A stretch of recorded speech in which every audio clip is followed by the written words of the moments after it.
what's going on? It's your boy Rikage Omega, and I'm back with another video today. I wanted to give you guys kind of my top 10, really 13 games that I'm looking forward to in 2021. Some of these games don't have official release dates. Some of these games I kind of doubt are actually coming in 2021. It's a little ambitious for them to be coming out in 2021.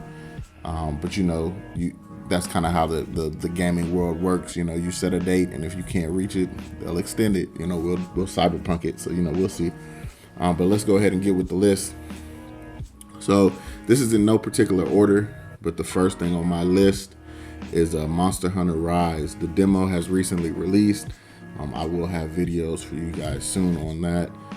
But the release date is March 26th. I'm a huge Monster Hunter fan, but I'm a new Monster Hunter fan, right? I got into Monster Hunter for Monster Hunter World. That was my first Monster Hunter experience, and I absolutely loved it. I just felt like, how have I never heard of this before?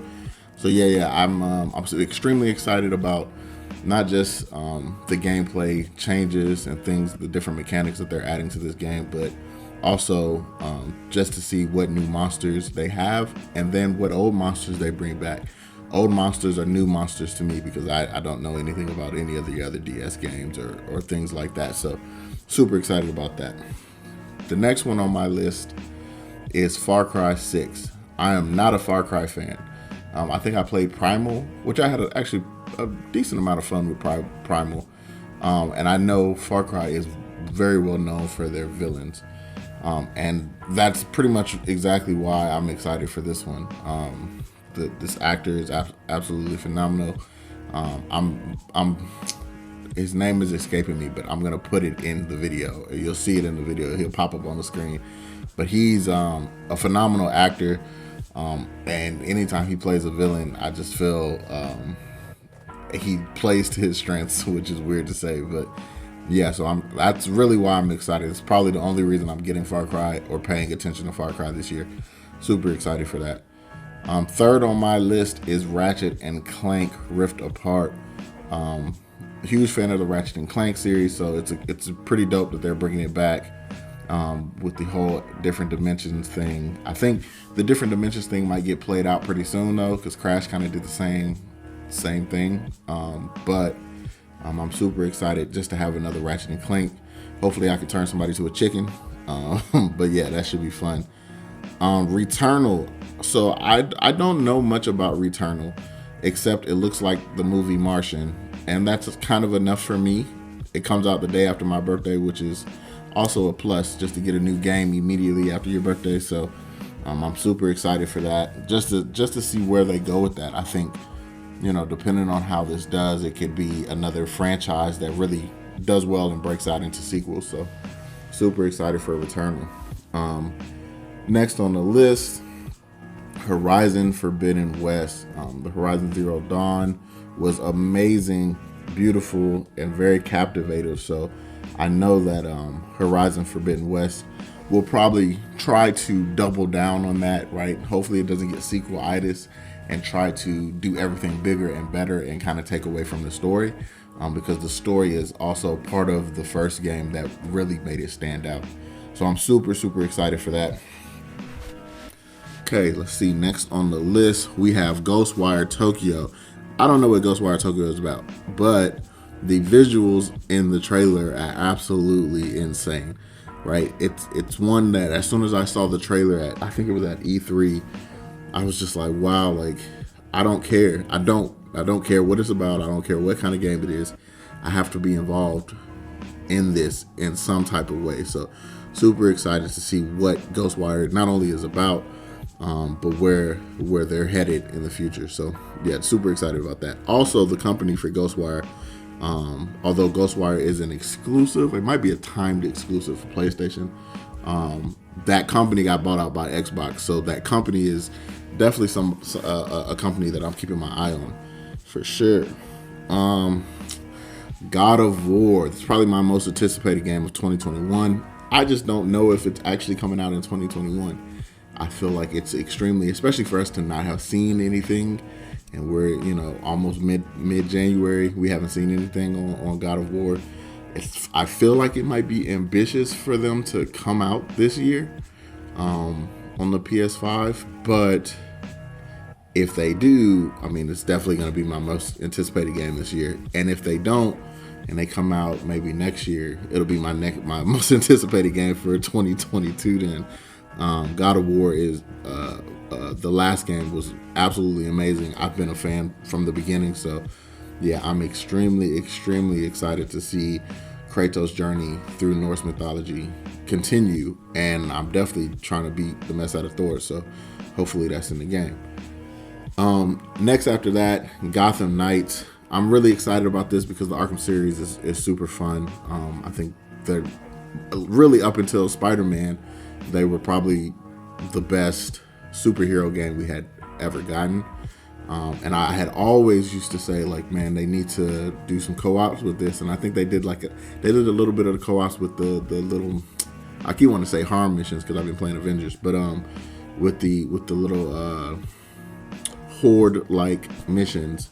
But you couldn't do actual story co-op, and so I think this will be really cool because you can do story co-op. It's drop in and drop out co-op, and you get the Bat Family. And I think it would be really cool if they even continue to drop DLC that is Bat Family.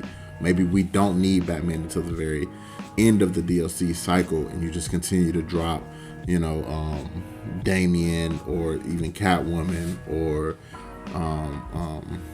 anybody, Batwoman. Like, you can drop so many people.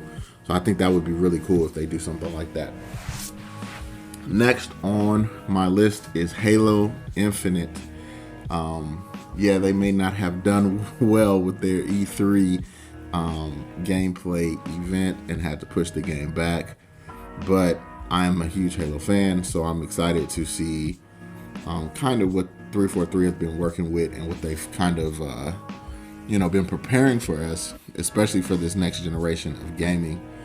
So Halo's definitely high up on the list for me.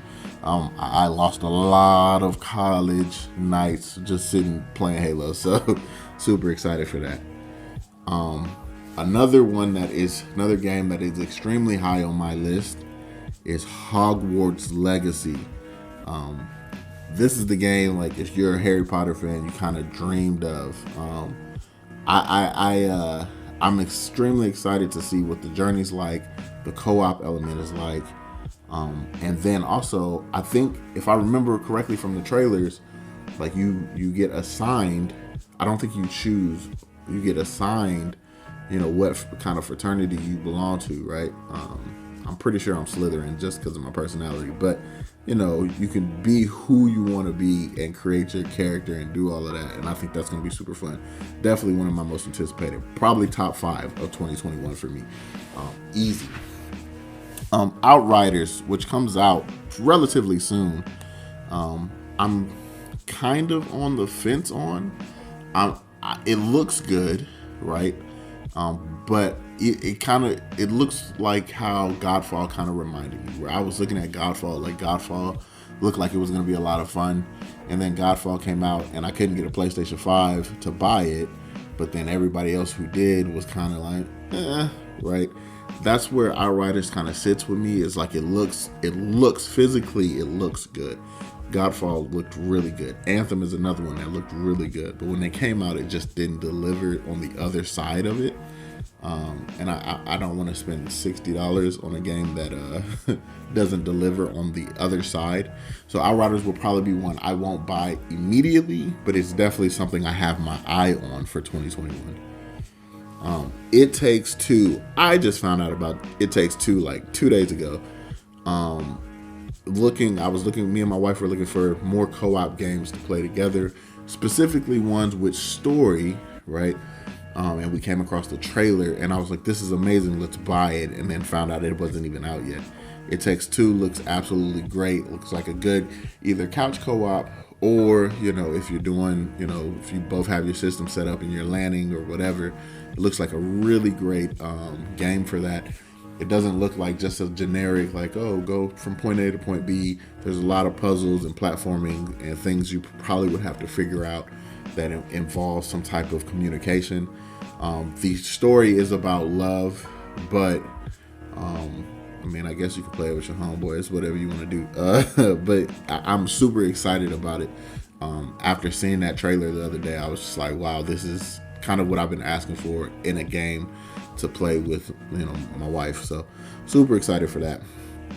Last on my list, but not least, definitely something in my top 5 most anticipated is Back 4 Blood. Finally, Left 4 Dead is here, and I'm extremely excited. I'm extremely excited to sit down and destroy a whole horde of witches and zombies and whatever else they throw at us. I know they're gonna have some new stuff. I know there's betas out and demos out, and haven't partaken or watched any of them. I'm trying to keep everything in close to the chest, because when it launches, I just want to get in there and be surprised by everything. So super excited for that. That's a really, really key for my 2021. That's what I have so far, my top 13. I'm really not sure if anything will pop up that keeps my interest. Like, I know Psychonauts, I think it'll be cool or whatever, but it just doesn't appease me in the way of like making it on the list, right? But 2021 should be a pretty solid year for gaming. Leading, especially the further we get into 2021, that means the further people are going to start to these companies are going to start pushing the graphics for the new gen, which is exciting, which means I need to go ahead and get a PlayStation, because it's getting out of hand out here. So those are my top. Let me know if you're looking forward to any of the games I mentioned. If there's a game that you're looking forward to that I missed, that maybe I need to go take a look at, let me know in the comments below. If you're not subscribed, if you're not part of the Cloud Ninja Clan, definitely like, subscribe, hit the bell notification so you're notified when I drop this type of heat. And then other than that, that's all I got, man. Y'all have a very, very good new year. Peace.